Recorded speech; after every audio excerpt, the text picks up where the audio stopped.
all it takes is one, I think, for him to be gone and to no longer be a Tennessee Titan, but we'll have to see. If I had to put a number on it today, I'd say probably a 90% chance he's gone.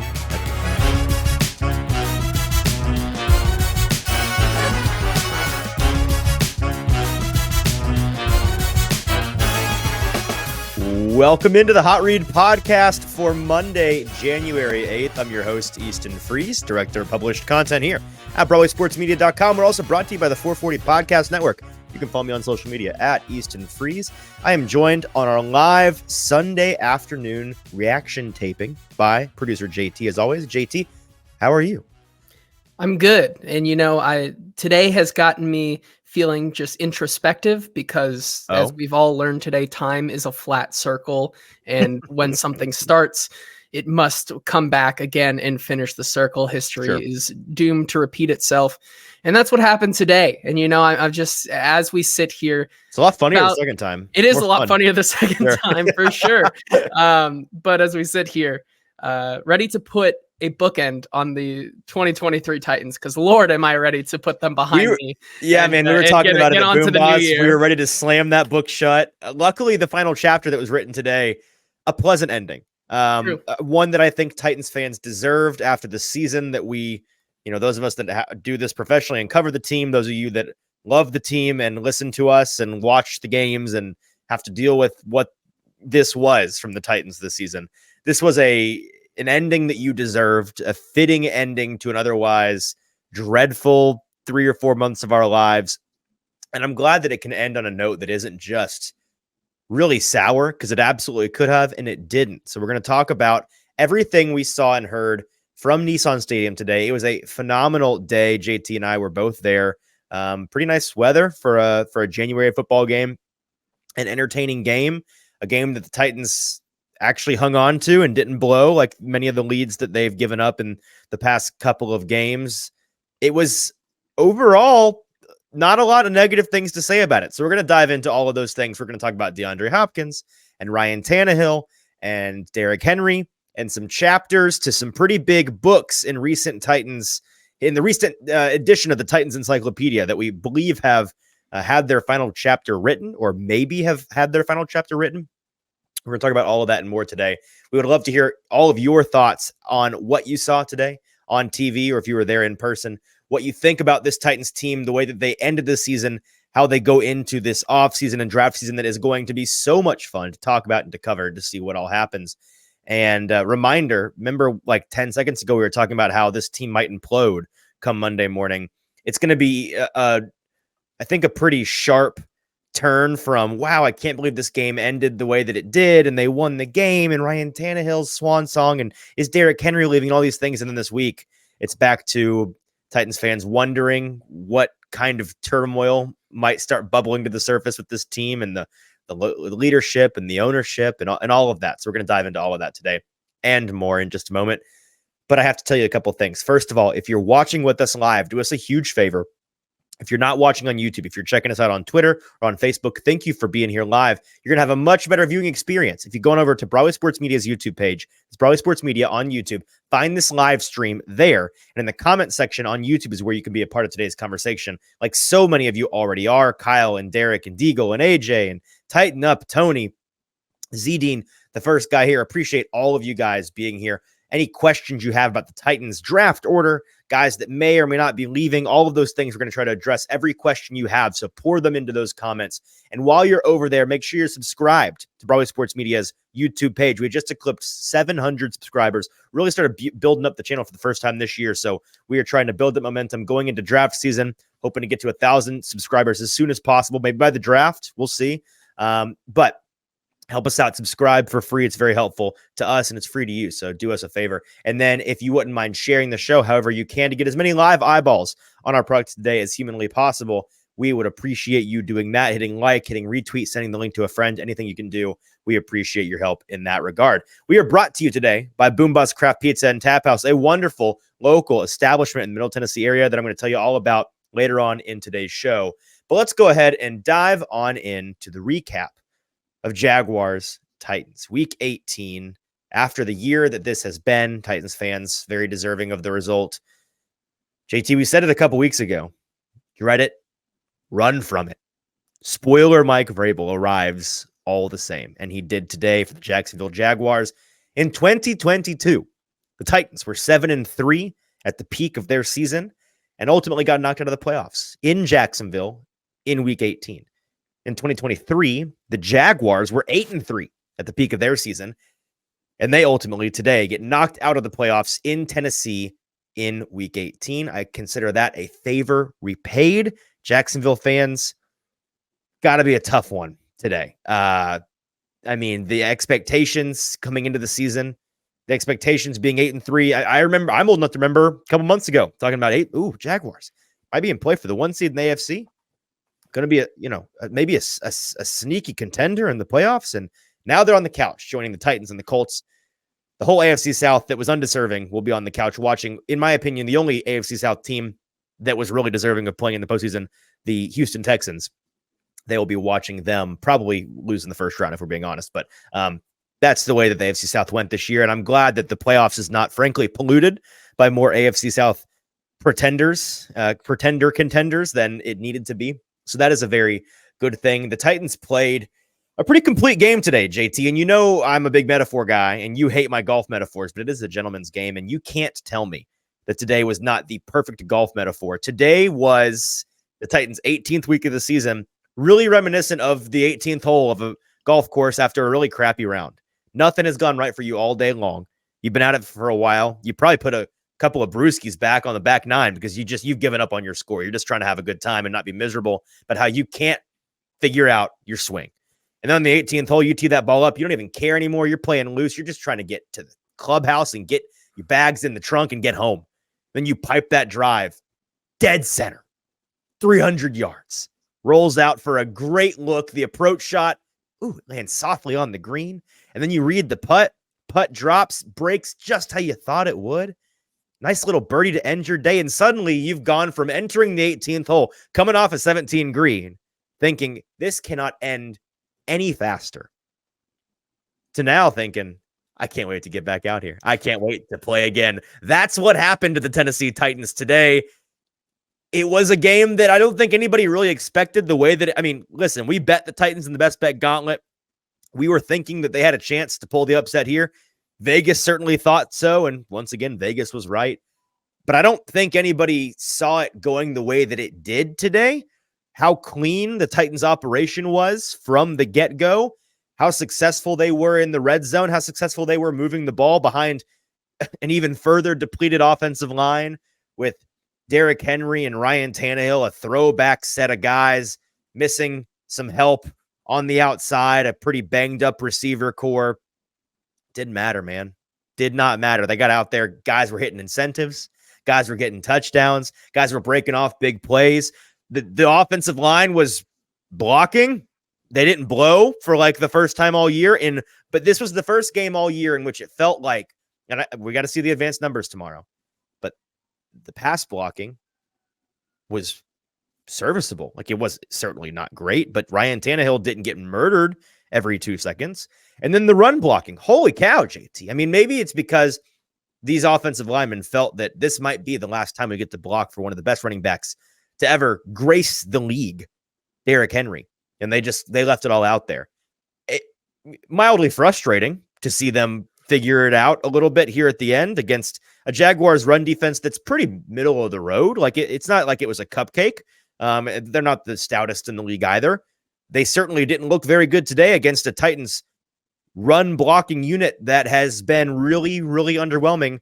A lot of big holes, a lot of blocking downfield. And the biggest thing for me, JT, the past couple of weeks, any given play you pull up on the tape, the most frustrating part wasn't that they were all not doing their job very well. It was that any given play, there was at least one person that just blew it, and the whole play fell apart like a house of cards.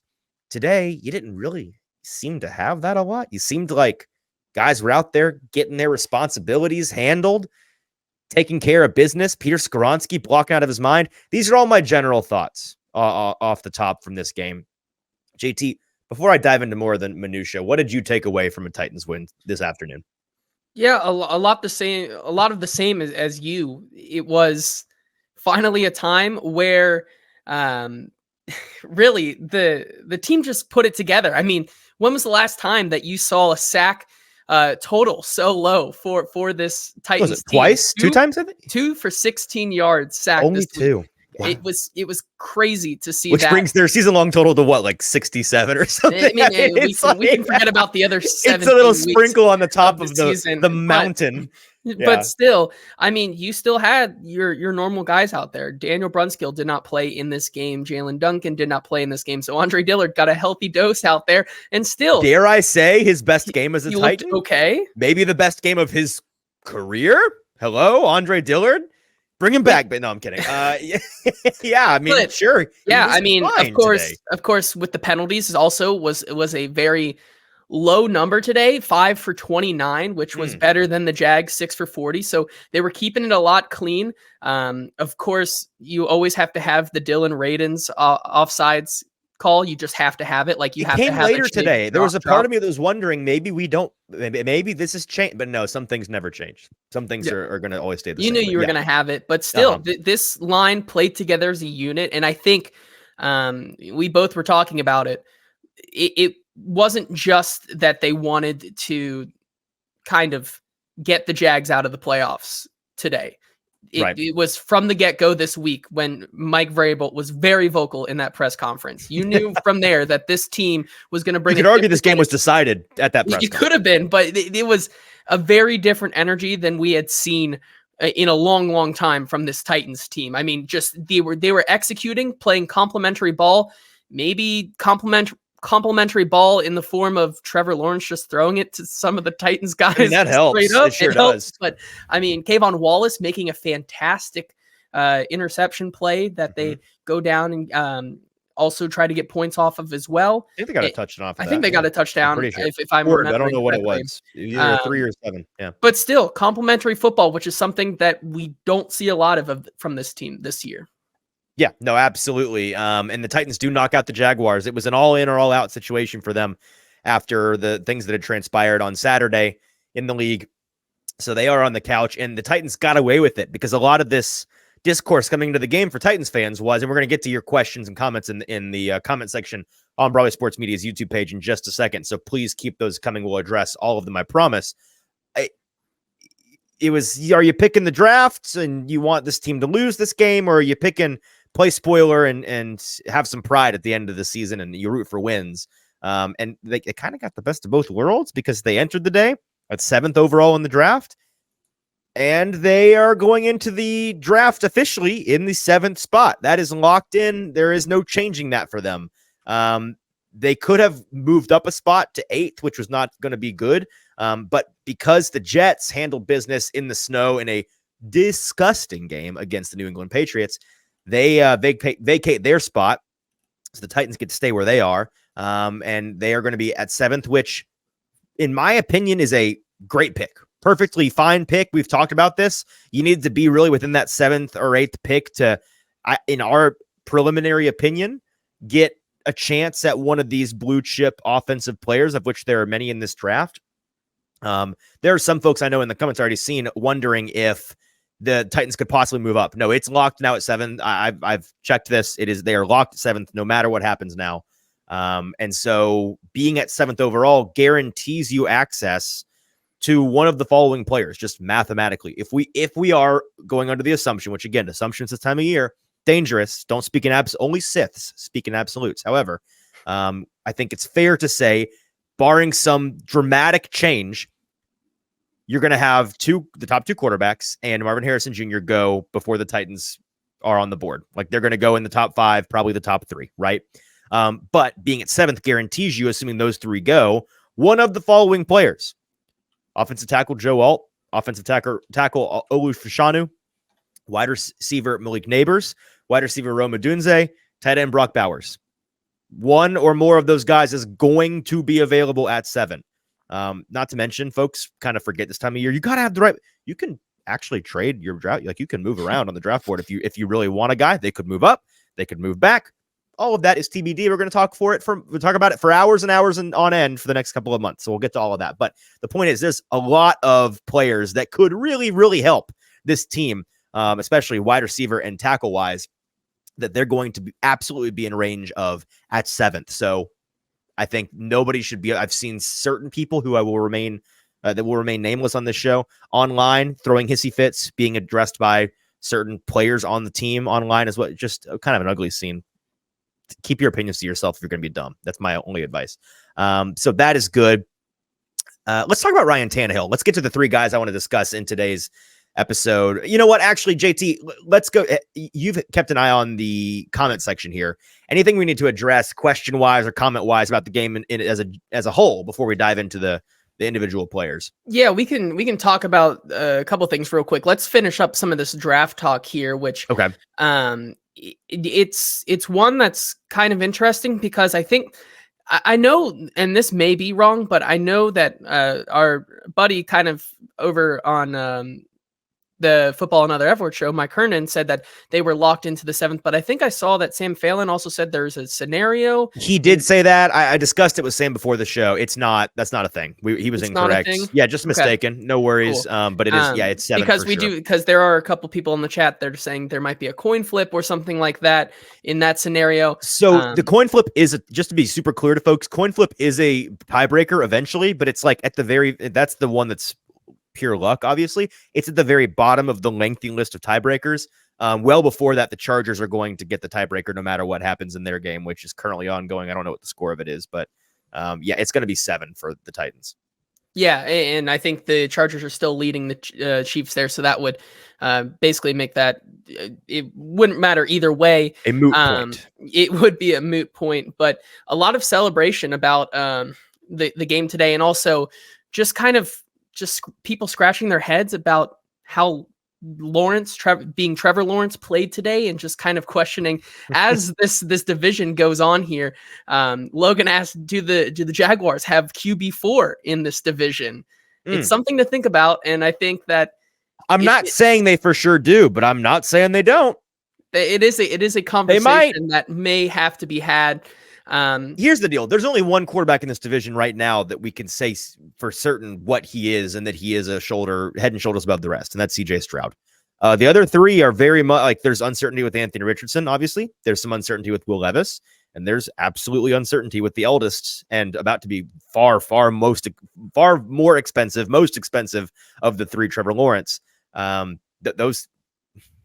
Trevor's not the best. We can say that for sure, and he might be the worst. He really might. We also have a couple other ones here. Amy says, when will we know if the Titans are looking for a new head coach? Think it would be stupid to get rid of him, but I guess that seems, I think either less likely now, or maybe she does think that's more likely now, despite the win today. Your thoughts on that? I personally, it would be a shock if it comes on exactly Black Monday, which is tomorrow, when it has been the most notorious day of firing head coaches and other coaches like that. The day after the final day of the regular season is when a lot of those coaches, but we've heard before the game today, continuing rumors just going back and forth about they're going to meet this week, they're not meeting this week. It's going to be an interesting week upcoming here. Yeah, if you didn't catch our episode on Thursday, it was one of our best in a while, if I have to brag on ourselves a little bit here. We spent like 90 minutes talking about the situation with Amy Adams-Strunk and Rand Carthon and Mike Vrabel, so check that out if you missed it. But we talked about it then. I see no world in which they are not firing Mike Vrabel. That's not happening.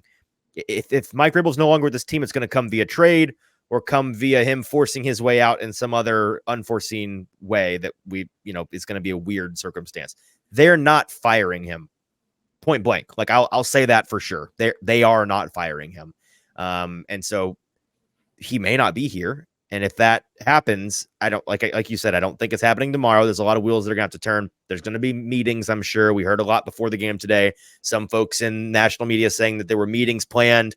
Some other folks saying that the meetings were not planned. They're going to meet eventually. Somebody's going to meet with somebody. That all is going to every team when their season ends, you got to do some housekeeping. There's going to be some housekeeping done for this Titans team, and they're going to figure it out.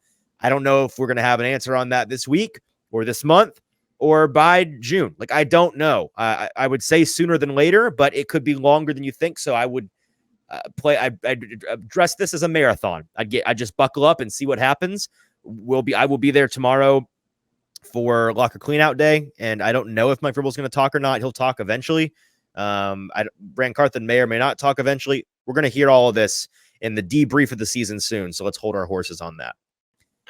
Guillerme's question is a great question. Let's address. We're going to address all of that, Guillerme, when we get to. I have a lot to talk about regarding Henry's day that he had, which was a phenomenal one, as well as what his future with this team might hold. All right, sorry for that internet situation. Hopefully that is done for the day. I think it's better. I don't know. My wife is downstairs. I don't know what she's doing. I just texted her, like, if you're messing with the internet, please don't. Okay. Logan saying Vrabel hacking this podcast because he wants you to stop the chatter. Maybe, Logan. That may very well be the case. Let's dive into some of these players. And when you initially lost me a moment ago, did I get my point across about they're going to have a debrief of this season? Yes. Did we hear that? Yeah, okay. No, all right. That was perfect. As long, I didn't know when I got cut off. All right. So they're going to have meetings. We're going to hear all of that this week. Pump the brakes. Okay.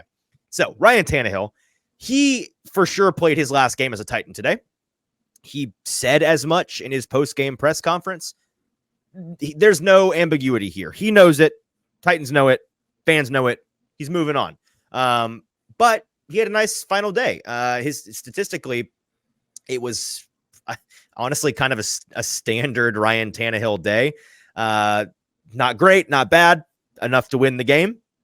He had some things to say after the game, and some folks got some footage before the game of him and Derrick Henry standing in the tunnel together. Really cool moment, them sharing their thoughts and just being there for each other. And a couple of guys that, I mean, listen, the Titans, for love them or hate them, in the prime 2 or 3 years of the Ryan Tannehill, Derrick Henry, Mike Vrabel era, they won more games than 28 of the other NFL teams in the league.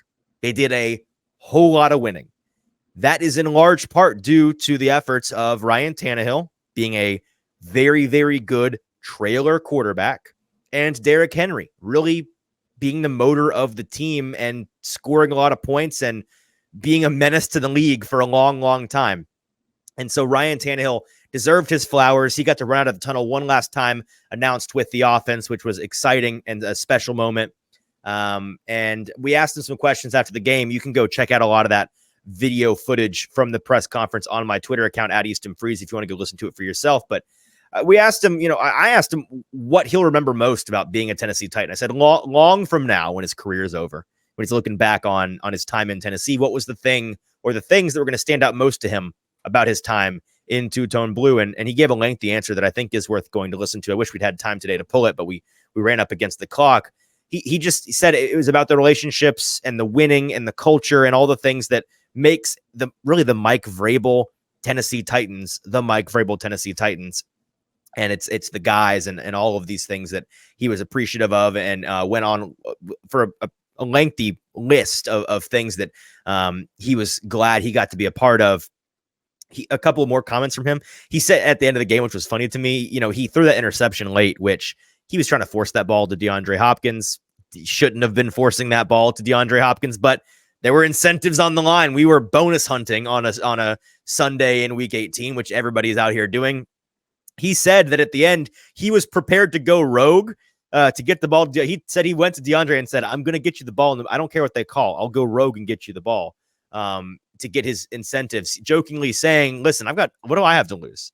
I'm not going to be here next year anyway. So I will go rogue and I will sabotage this team to get you your incentives. Obviously did not have to do that. Speaking of DeAndre Hopkins, he did hit a number of his incentives. I think he made $500,000 today. Good work if you can get it. JT, do you have those numbers in front of you? We've been tracking it throughout the year. He had catch incentives, yards incentives, and touchdown incentives. Which ones did he hit?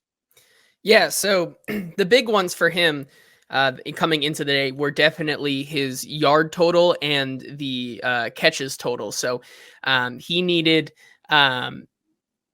another, I think it was 6 catches to seven get catches. Seven catches to eclipse the 75 catch mark, which earned him another $250,000. So he hit his $500,000 total bonus on catches. So if he could clip 75 receptions, he got $500,000, was able to do that. Now to get his entire $1 million bonus from yards, he needed to eclipse 1,050 yards, in which he did that as well.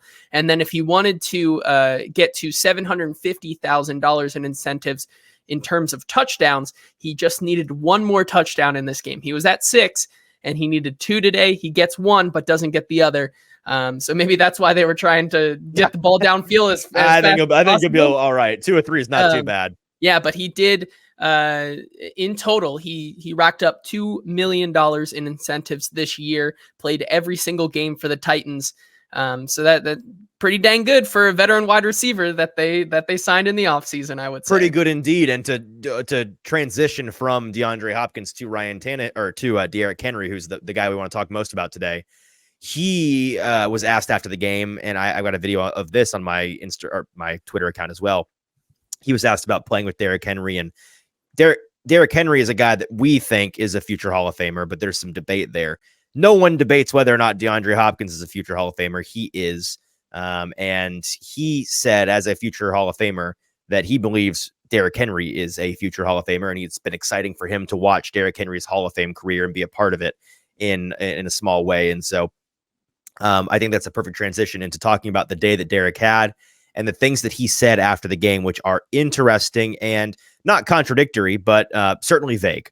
Derrick Henry, super special player. A lot of shows took their time last week to do a little retrospective on the time that Derrick Henry has had here in Tennessee. He's just now finishing his 8th season as a Titan. He's done more for this franchise really than you can put into words. He's a superstar. He's brought a lot of eyeballs to the Tennessee Titans organization that otherwise probably would not have been on them. He kind of put the Titans not on the map, but on the map in a way, nationally, if that makes sense, because he was the best at what he was doing for so long and was so electric and so nationally relevant, something that the Titans, frankly, haven't had a ton of in their time in Tennessee. But his stat line today, JT, if this is his swan song, it's one heck of one. 153 yards, 19 attempts, 8.1 yards per carry.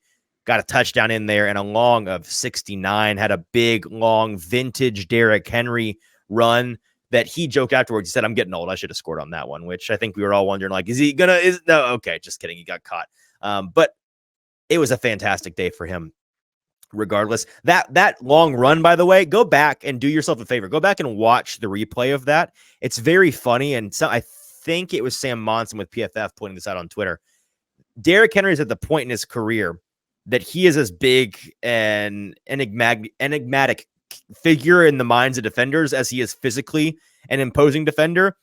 That last defender who eventually tackles him, Derrick kind of like leans into him a little bit and indicates he's going to initiate contact, and the defender backs off a step, and it got Derrick like 5 or 8 more yards than he was going to get otherwise. Just the idea of Derrick initiating the contact is menacing, is imposing upon defenders. Mentally, they're in a blender. It's a joy to watch. Truly it is. There are very, very few guys in the NFL that are like that. And that was an example of that. We've got a couple of new lists. JT, our favorite thing on this show, lists of Hall of Famers and Derrick Henry. We got a couple of those today. One of which, Derrick Henry's rushing touchdown today, gives him 12 in the season for the 5th time in his career. So 5 seasons now he's had 12 or more touchdowns. That makes him join the list of LaDainian Tomlinson, Emmitt Smith, Adrian Peterson, Sean Alexander, and Jim Brown as the only players in NFL history with 5 such seasons. We got a classic Derrick Henry touchdown run for 18 yards. That's the touchdown that got him to that 12 mark. And that touchdown total mark for him gets him to 90 rushing touchdowns, tying Eric Dickerson and Curtis Martin for career total rushing touchdowns. He's 13th all-time in the NFL. He passed Earl Campbell today for the 36th all-time in rushing yards. So 13th on the all-time list for rushing touchdowns, 36th on the all-time rushing list for total yards. It's the future Hall of Famer. I mean, it just is. I'm sorry, it is. On that long run of 69 yards, by the way, Derrick Henry reached a top speed of 21.68 miles per hour on his 69-yard run. This is according to Next Gen Stats, this is going to blow some folks' minds. It's tied for the 7th fastest speed by a ball carrier this season. And it's Henry's fastest play since week 6 of 2021. His career high is 21.8. So and by the way, on that play, apparently the expected rush yards was 10. So we got 59 yards over expectation. Not bad. It's pretty decent. We've been saying it all season that Derrick has lost a step, but it's important to note, we've noted this before, but this is a great example of it. That's not in reference to his top speed. Like at his peak, 21.8 miles per hour. Today, he was 0.12 mile per hour slower than the fastest he's ever run on a football field. Today in 2024 at 30 years old. So his top speed, that top gear still exists. The lost step is the burst, right? It's the acceleration. He's not getting up to that speed nearly as quickly as he used to. He's not exploding past the first line and getting to the second level and running over guys 6 yards downfield. He's got to, it's a chugga choo choo. Got to get this train rolling. Takes a minute, a little bit. And that's fine. That's the natural progression of how his game has aged. He took the mic after the game, which we now covered the numbers in the game. JT, did any folks in the comments, or do you have any thoughts on the game that he played? I was coming into the game just hoping that it would be a nice send-off, and I got more than I think I bargained for. No, I did too. And I think the connection issues are on my end, so I'll try to keep it short and sweet so the show keeps going. No worries. But no, actually, it was... All right, well, I'm gonna keep going just for the sake of the show. And JT, when he gets his connection back, which it looks like he has, are you back now, JT? Yeah. Okay, now go ahead. Let's try. Derrick Henry did good, and he passed Earl Campbell and Sean Alexander today in rushing yards. That's the end of what okay. Those are your thoughts. All right, thank you for taking one for the show. I'll keep going here. Let's talk about what Derrick said after the game, and if folks in the comments can confirm whose fault it is here, whether it's on JT's end or my end, so we know how to operate. That'd be nice in the comment section. Okay. After the game, he did something that I've not really seen a player do in like my history of watching the NFL. Maybe it's happened before. Okay, folks are saying it's JT's fault. Okay, I'm sorry. I'm sorry for you, JT, but I'm happy for the show just because I typically have more words. Yeah. He took the microphone at midfield after the game, spoke to the fans, and didn't say goodbye. And I know he didn't because he clarified when he came into the press conference afterwards. The first thing he said was that was not necessarily a goodbye. He said, they just asked me to take the mic and kind of freestyle off the dome, and that's what he did. But it sure sounds like a goodbye, right? I mean, it was a lot of, he said, I love y'all and thank you for the best 8 years of my life. And thank you guys for showing out and making noise. And Titans fans were going crazy, and it was a really cool scene. You can check out the video all over Twitter. I think it's on the NFL's Twitter account. Then he comes into the press conference room. He speaks to us, and we asked him a number of questions that I'm going to summarize. Again, I wish we could have pulled clips today. We didn't have time. I have like 8 or 9 Derrick Henry clips on my Twitter account at Easton Freeze. You can listen to him there. But we asked him about the pregame discussion with Ryan Tannehill.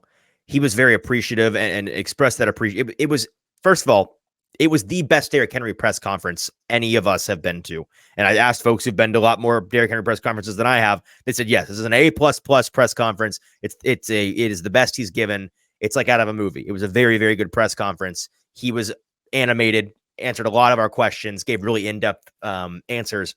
He said that the Tannehills are like family to him. His girl and Ryan Tannehill's girl are good friends, and their kids are friends, and they enjoy one another's company, and so they're always going to be a family. And he enjoyed having this one last ride with his brother in that way. He talked about never being a free agent before, which is something that I think a lot of fans don't like. He almost hit free agency after his first contract, but he got tagged, and then the Titans arranged a long-term deal with him, which has now officially come to a close. And so this is his first time being a free agent. He said he's excited about it, doesn't really know how it works. He's going to figure out as he goes. And we asked him about free agency and like what his priorities are. He didn't give a super clear answer naturally at this stage in the game, but he did say his biggest goal next in his career is to get a ring. He wants to win a Super Bowl. And he said, I want to do that. Whatever that looks like, I'd like to do that. He also, that rang out as, okay, well, he's probably going to go somewhere else, right? He's going to go to a contender now. Titans might not be a contender now next year. They're going to be teams that seem like surer shots to be contenders in 2024. So maybe that means he leaves. But then Then he said, oh, by the way, every player wants to be a lifelong contract with your team, like with one team guy. That's an NFL player's goal. Like that's what you are rooting for since you joined the league. And he said he wants nothing more in life than to bring a Super Bowl to Nashville, bring a Super Bowl to Tennessee. He wants that really, really bad. And he would love to be with Tennessee his entire career. So again, smart, good businessman, leaving things open to interpretation. We also asked him about what his favorite moment was as a Titan. Did you catch this, JT? Do you know the answer already? I did, yes. Okay, so I in my head, I'm thinking there's only one answer to this, Derrick. There's no way you can. And he gave the correct answer. He said it was the 99-yard touchdown against Jacksonville in Tennessee. That was the moment. He'd had some really big runs and was a starter before them, but that was the thing in prime time that really put his star on the national NFL map. And naturally, I think that's what he's going to look back most fondly on. And that was his coming out party, that run, that game where he has over 200 yards and multiple touchdowns and that longest possible run. He had an opportunity technically to do it again today. Titans stop the Jaguars on the 1-yard line. They do the thing that the Colts did last night against the Texans, where they get them to jump off sides on the 1-yard line, give them some breathing room. So it's like, no, the opportunity is gone. I have a feeling it wasn't going to happen, but the storybook moment would have just been chef's kiss. It would have been so good. But he said he was hoping it didn't happen, but that 99-yard run was his favorite moment in Tennessee. And the one last note that I have here on Derrick Henry, I left the stadium, walking to my car after that press conference. He's outside by the players' exit gate giving autographs and pictures to fans. A really, really cool moment for him and for the franchise. A really classy guy. They did not force him to go out there. He went out there on his own volition. And so that is a cool moment for a guy that is, for my money, the best, biggest Titan to ever play for the Tennessee Titans. I think he's the most impressive athlete to ever play for the Tennessee Titans. I think he's the best player to ever play for not the Oilers franchise, but for the Tennessee Titans. And if he's not here next year, which he may very well not be, I wish him the best. A lot of folks in the comments have already asked, like, do you think he's going to be here next year or not? I would say here's the ultimate, is he going to be here or not question you have to answer. It is not about what the Titans are willing to give him. It is not about what Derrick Henry wants. It is about what other teams, if there are other teams in the NFL, are willing to offer him. That's all it is. Because if no other team offers him, I'm pretty confident the Titans would offer him, and Derrick would accept it if there were no other offers, because he wants to keep playing, and the Titans wouldn't mind keeping him around. That being said, if there's a team out there that is willing to give him starter money or starter-ish money, he's going to be gone. And I had somebody in the press room ask me today, like, who do you think would be a good fit? A good question that I've not really put a ton of thought into. The first team that comes to mind for me is the Cowboys could use a player like that to pair with Tony Pollard, which I think a lot of Titans fans would have a hard time with, because most fans of any non-Cowboys variety hate the Cowboys. And that's what you saw Eddie George do. And so that's going to be like history repeating itself again in that regard. I don't know, the Bengals, if they moved on from Joe Mixon, maybe. There aren't a ton of obvious fits. That can change, but it's all dependent on which front offices around the league are willing to give a 30-year-old running back with a gajillion miles on his tires starter money and a starting role. And how many of those are there? And I don't know the answer to that question. All it takes is one, I think, for him to be gone and to no longer be a Tennessee Titan, but we'll have to see. If I had to put a number on it today, I'd say probably a 90% chance he's gone. Maybe this is even being generous, a 10% chance he sticks around, JT. Does that sound right to you? What do you think? Yeah, in my opinion, I would say I don't think I'd go that far. I'm not off by too much. I'd say 80-20 that he's gone. I think really what you're saying is probably the way the Titans currently will look at it. I think that they'll say to Derrick, we really would like to have you around. However, go explore the market, see what you can find, because we're not going to give you the first offer, because I think with this amount of money right now that this Titans team has, it's going to be hard to bring that guy back. And as Logan points out, Josh Jacobs, Tony Pollard, Saquon Barkley, Austin Eckler, are all free agents this offseason. It's going to be very interesting when it comes to the running back and market. Jay Boogie mentions the Ravens. The Ravens are absolutely a team that we know that there was some rumored interest at the trade deadline. That could potentially be the case, which Titans fans I know would hate that one as well. So there's not a scenario in which he's wearing something other than two-tone blue where Titans fans are happy, but Cowboys or Ravens might be two of the worst possible scenarios. Yeah. I just think that if Derrick Henry comes back, it cannot be the first domino in this running back market to drop, right? No. I think that would be unless he just is interested in a super, which I don't think that he is. Unless he's interested in a 1 year, $4 million deal, which is not. He's not going to jump to that conclusion. He may end up having to take that, but that's not going to be a March choice, I don't think. Yeah, and so I think he's gone. I think that this team has an opportunity to truly build around what they have now and through the draft and through some other pieces that they may have. I think what we saw out of Tyjae Spears today was really, really impressive and kind Super of what impressive. He was like kind of thought to be, even though he only has one ACL, but put him behind a good offensive line. This kid is going to is lightning in a bottle. He's going to find his way out of situations and get plus yardage. And if you pair him with a guy that you can get on a 1 year, $2 million or $3 million deal, I think you're going to get, you're going to have something there that they can work with. And I think that's what they want to work with going forward. Yep. And this is a developing situation as we're recording in the middle of the NFL Sunday here, but I can now say for certain what the Titans gave up in terms of draft capital by winning is one spot. They would have officially been the 6th pick if they'd lost this game. They won. Instead, they're 7th. Maybe there are folks that disagree, but that the price to knock the Jaguars out of the playoffs, humiliate them, and force them to sit down next to you and the Colts on the couch after the season that they had, after the 8-3 start that they had, one pick firmly within the top 10 is a bargain. It's a bargain. I think that is a trade-off that you make 10 times out of 10. And I think ultimately moving from 6th to 7th is going to mean absolutely nothing.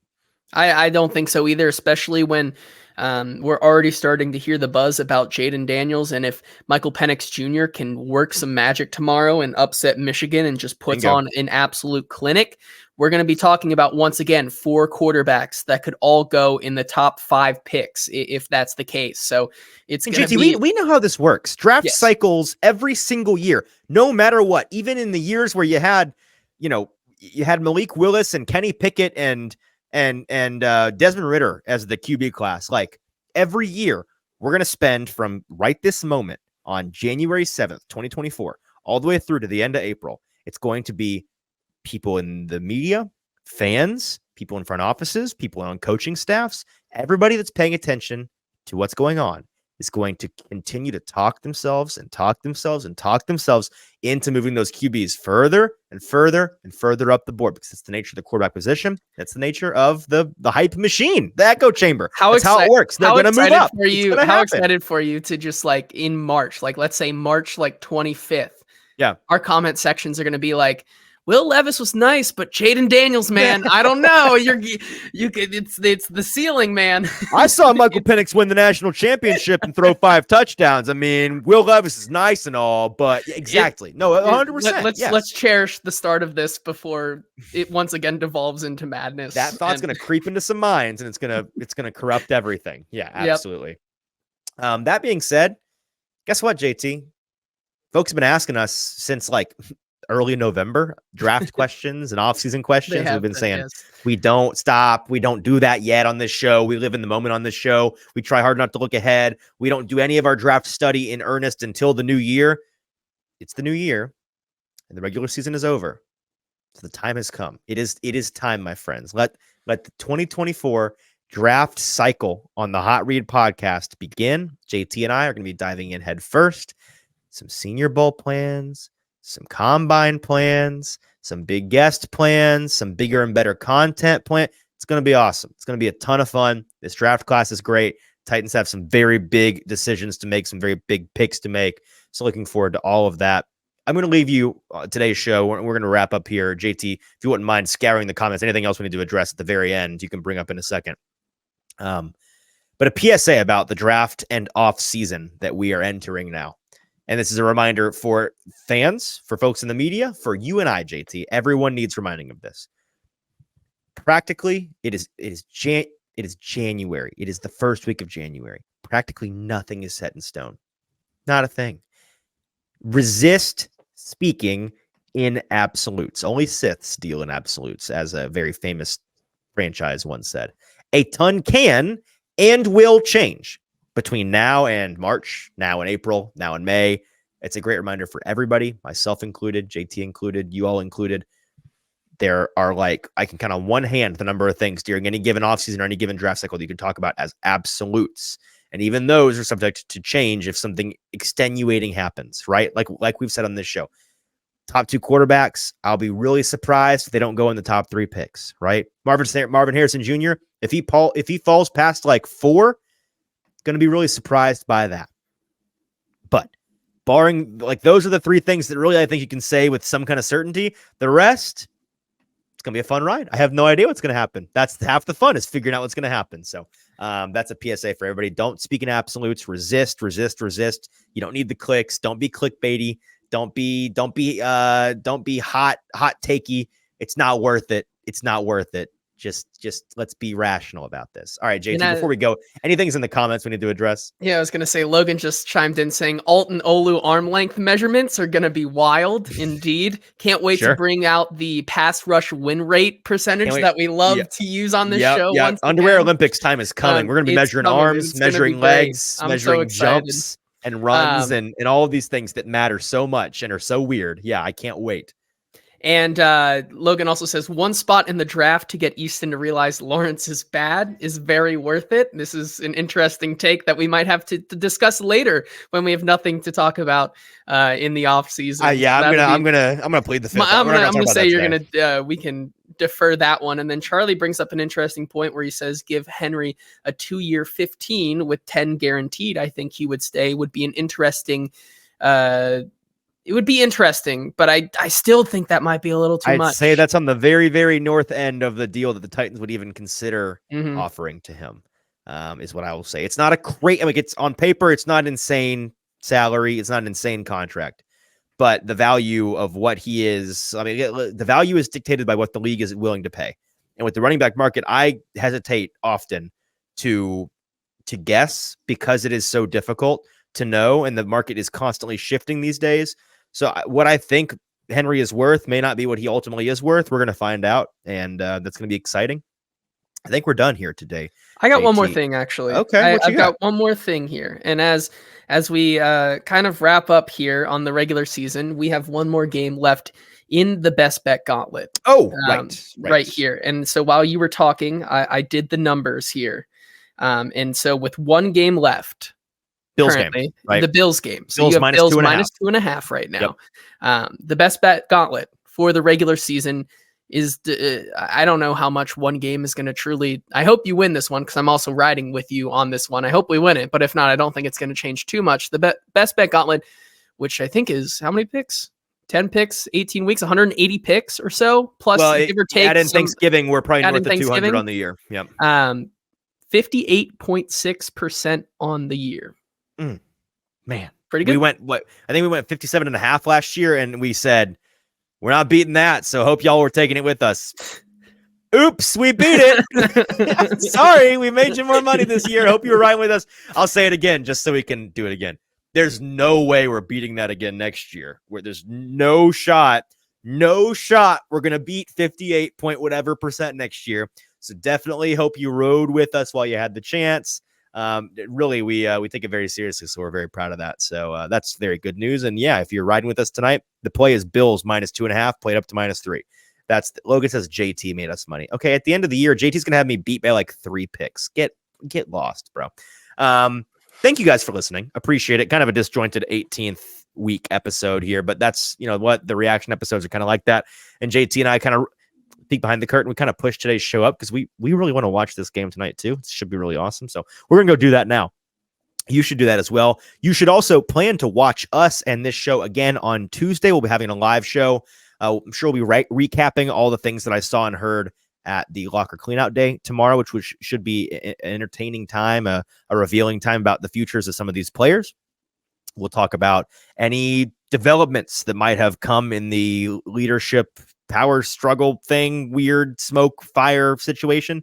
And we'll be talking about any other things in the NFL cycle news then. And then on Thursday, we'll be live again from BoomBozz Craft Pizza and Taphouse, previewing the first weekend of the NFL playoff slate, which we are going to Titans show, but everyone's paying attention to the playoffs. We're going to talk about that. We'll talk all things Titans then as well. So our regular 3-episode week on Tuesday afternoon, on Thursday evening. Tune in for both of those, and we appreciate you guys doing that. Thanks for listening in live. If you're not subscribed to our podcast, make sure you're subscribed wherever you get your podcasts. Follow us on social media at Hot Read Pod on Twitter, on Instagram, on TikTok, and give us a follow on Broadway Sports Media's YouTube page. I forgot to do the shout out for BoomBozz. Guys, BoomBozz Craft Pizza and Taphouse. We'll tell you all about it each and every episode. They got 3 locations in Middle Tennessee, in Spring Hill, where we're at every Thursday, live at 5:30 p.m. Central Standard God's Time. East Nashville and Murfreesboro. Check them out for the best craft pizza and tap house, local and domestic options that you can find. Great prices, great food. You won't regret it. BoomBozz Craft Pizza and Tap House. We love them and thank them for sponsoring us. All right, until Tuesday, for producer JT, I'm your host, Easton Freeze. We're going to go watch some final one. How many games are there? 182, I think. 182nd game of the year. Should be a great one. Dolphins, Bills. Hope y'all enjoy. We sure are going to. We'll catch you Tuesday.